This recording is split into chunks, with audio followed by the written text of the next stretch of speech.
വാരിയംകുന്നനെ ചതിച്ച മണ്ണാണ്, അൻവറും ചതിച്ചു. മുഖ്യമന്ത്രിയുടെ ഈ പ്രസ്താവന കൊണ്ട് എന്താണ് അദ്ദേഹം ഉദ്ദേശിക്കുന്നത്? മുഖ്യമന്ത്രി ഇന്നും ഇന്നലെയൊന്നും അല്ല ഇത്തരത്തിൽ വാരിയംകുന്നനെ കൂട്ടുപിടിച്ച് കേരള രാഷ്ട്രീയം കലക്കാൻ, കേരള രാഷ്ട്രീയത്തിൽ ശരിക്കു പറഞ്ഞാൽ വിഷം കലക്കാൻ ശ്രമിക്കുന്നത്. അത് മുഖ്യമന്ത്രി പിണറായി വിജയൻ മാത്രമല്ല, ഇടതുപക്ഷത്തിൻ്റെ ഒരു പ്രധാന പ്രചാരണ ആയുധവും ഒരു അടവു നയവുമാണ് ഈ വാരിയംകുന്നൻ. വാരിയംകുന്നൻ ആരാണെന്ന് എല്ലാവർക്കും അറിയാം. മലബാർ ലഹള എന്ന് പറയുന്ന മാപ്പിള കലാപം, ഹിന്ദു വംശഹത്യ എന്താണെന്ന് എല്ലാവർക്കും അറിയാം. അത് 1921 നടന്നതാണ് ഏറ്റവും രക്തരൂഷിതമായ ഒരു കലാപം.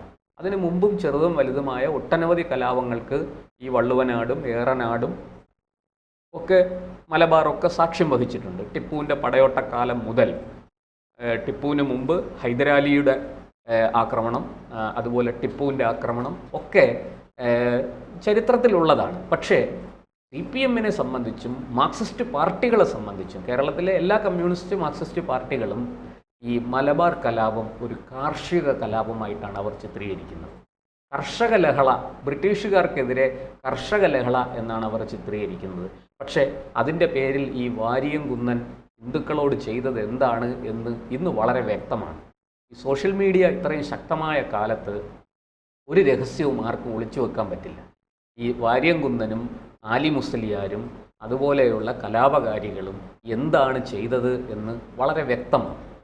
ഖിലാഫത്തിൻ്റെ പേരിൽ ആരംഭിച്ച, നമുക്കറിയാം, തുർക്കിയിലെ രാജാവിനെ സ്ഥാനഭ്രഷ്ടനാക്കിയ ബ്രിട്ടീഷ് സാമ്രാജ്യത്വത്തിനെതിരെ ആരംഭിച്ച ഒരു ജനകീയ പ്രക്ഷോഭം എന്നൊക്കെ പറഞ്ഞാണ് ആരംഭിക്കുന്നത്.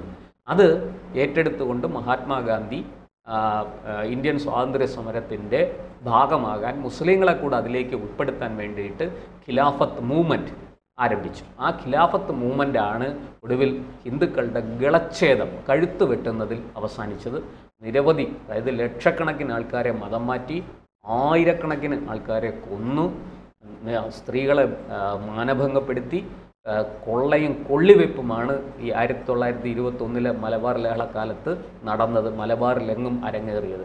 ഏറനാട്, വള്ളുവനാട് താലൂക്കുകളിൽ തുടങ്ങി അങ്ങോട്ടേക്ക് വ്യാപിച്ച് തിരൂര്, പൊന്നാനി ഒക്കെ ഈ കലാപത്തിൻ്റെ തിക്തഫലങ്ങൾ അനുഭവിച്ചതാണ്. അതിന് ആ മൃദുല, അല്ലെങ്കിൽ ആ ഒരു എന്താ പറയണ്ടേ, ഏകപക്ഷീയമായ ഒരു വംശഹത്യയുടെ മുറിവുകൾ ഇന്നും ഉണങ്ങിയിട്ടില്ല. ആ മുറിവുകളിൽ മുളകരച്ച് തേക്കുന്ന നടപടിയാണ് നമ്മുടെ മുഖ്യമന്ത്രി ചെയ്തിരിക്കുന്നത് എന്ന് ആരെങ്കിലും പറഞ്ഞാൽ അവരെ കുറ്റപ്പെടുത്താൻ സാധിക്കില്ല നമുക്ക്. ഇതിനകത്ത് വളരെ വ്യക്തമാണ് ഇത് ആരെ ഉദ്ദേശിച്ചാണ് പറഞ്ഞത് എന്ന്. അൻവർ ആരെ പ്രതിനിധാനം ചെയ്യുന്നു? ആ പ്രതിനിധാനം ചെയ്യുന്ന അൻവർ അവിടുത്തെ ഒരു പഴയ കോൺഗ്രസ് കുടുംബത്തിൽ നിന്ന് വരുന്നയാളാണ്. അൻവറാണ് അവിടെ ആദ്യമായിട്ട് ഈ കോൺഗ്രസിൻ്റെ നെടുങ്കോട്ടയായിരുന്ന നിലമ്പൂരിനെ തറ പറ്റിച്ച്, ആ കോട്ട പൊളിച്ച് നിലമ്പൂർ പിടിച്ചെടുക്കുന്നത് അൻവറാണ്.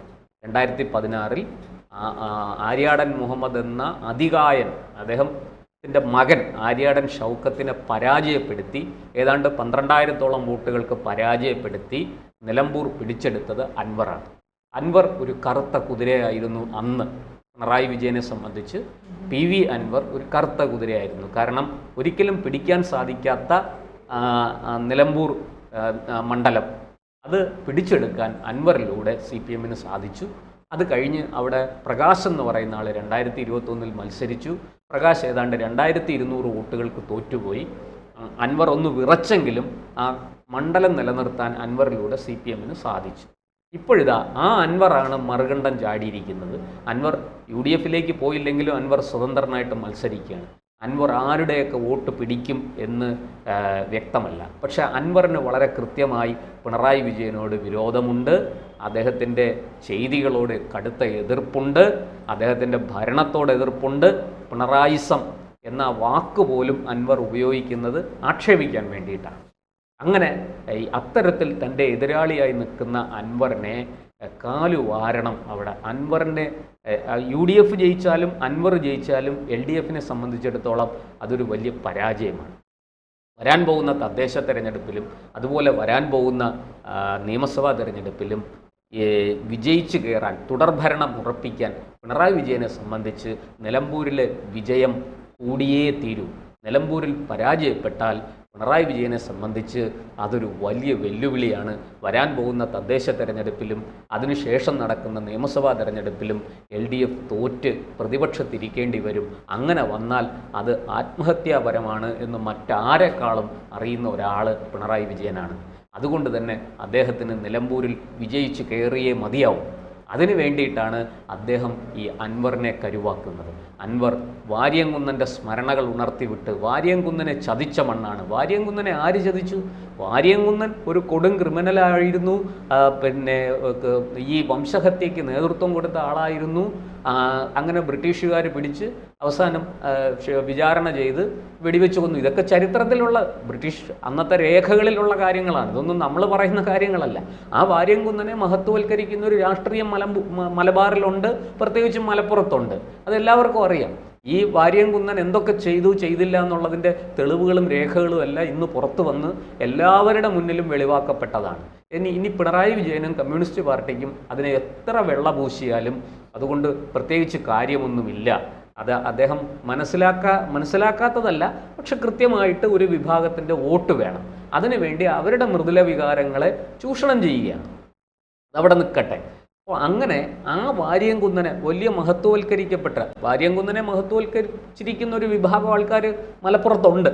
ആ വിഭാഗത്തെ തൃപ്തിപ്പെടുത്താൻ, ആ വിഭാഗത്തെ കയ്യിലെടുക്കാൻ വേണ്ടിയിട്ടാണ് വാര്യംകുന്നനെ ചതിച്ച മണ്ണാണ് അൻവറും ചതിച്ചു.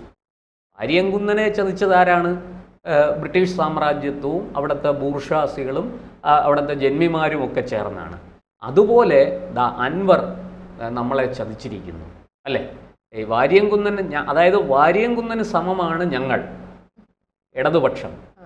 ആ ഞങ്ങളെ വാര്യംകുന്നനെ ബ്രിട്ടീഷുകാരും മറ്റുമൊക്കെ ചേർന്ന് ചതിച്ചതുപോലെ, ജന്മിമാർ ചതിച്ചതുപോലെ ജന്മിയായ അൻവറിന് അവിടെ ഒരുപാട് ഭൂമിയുണ്ട്, അൻവറിന് അവിടെ വ്യവസായമുണ്ട്. അങ്ങനെയുള്ള അൻവർ ഞങ്ങളെ ചതിച്ചിരിക്കുന്നു. ഞങ്ങളാരാ? പാവപ്പെട്ട കുടിയാന്മാരും കർഷകരും ഒക്കെ ആയിട്ടുള്ള ആൾക്കാരാണ് ഞങ്ങൾ. അപ്പോൾ കൃത്യമായിട്ടും അടിക്കേണ്ട മർമ്മത്ത് തന്നെ പിണറായി വിജയൻ അടിച്ചിരിക്കുകയാണ്.